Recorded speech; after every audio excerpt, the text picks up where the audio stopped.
Hello and welcome to not the weekly song podcast. This is something that Roger and I are going to be trying out in the downtime between seasons. This is just going to be us basically talking about some of our favourite albums.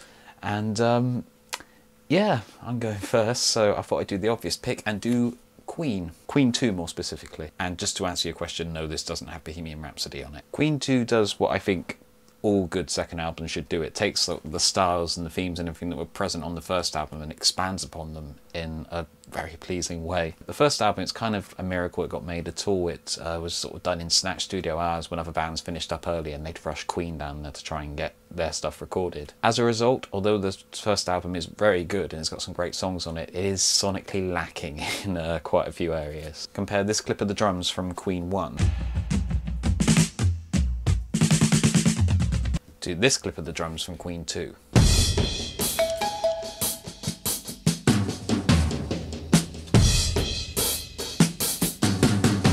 Much better. It's kind of like that all the way through, even with the songwriting. The first two albums are very much heavy rock influence, so if you're maybe not so much a fan of the twee stuff that Queen did later on, the first two are probably good bets for you. But even on Queen 2 there is like more varied catalogue that is being presented to you here, as well as having some heavy hitters on here like Father to Son and Ogre Battle and March of the Black Queen.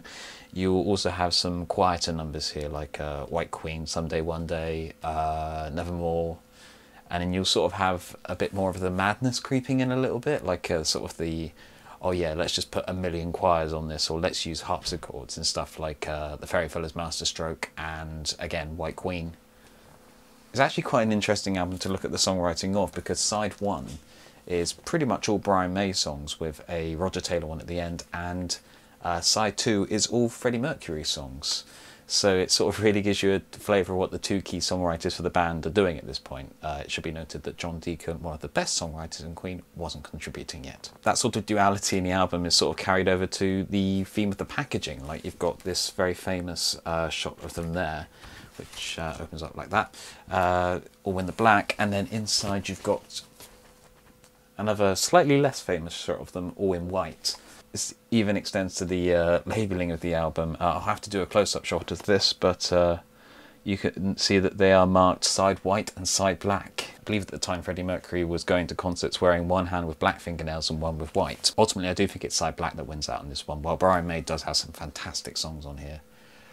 Freddie is just really beginning to hit his stride, and he will continue to sort of only improve over the next couple of albums. I'm a bit biased, I think it's all great, but some ones, if you want to sort of see what this album sounds like, to check out are maybe Father to Son, Ogre Battle, March of the Black Queen, and then everyone's favourite, track 15 from Greatest Hits. So yeah, that's what I've been listening to a bit recently, and that's just what I wanted to spend about a minute talking about, Queen 2. If you just happened upon this video randomly, my mate Roger and I, we do a songwriting podcast called The Weekly Song Podcast. You can find it on iTunes and Soundcloud and loads of other places that you can find podcasts, where basically we just write a song in a week, and we have to play them to each other without the other one having heard, and then we give feedback, comments and stuff like that, and you know, it's all fun, all good, all laughs. You can actually find some video editions of the podcast here on our channel, so if you just click the channel name, have a little bit of a look, and then if it's your kind of thing, maybe head over to iTunes or SoundCloud or where it is that you want to find us, you know. All cool beans. Right, over to Roger. Ta-ra.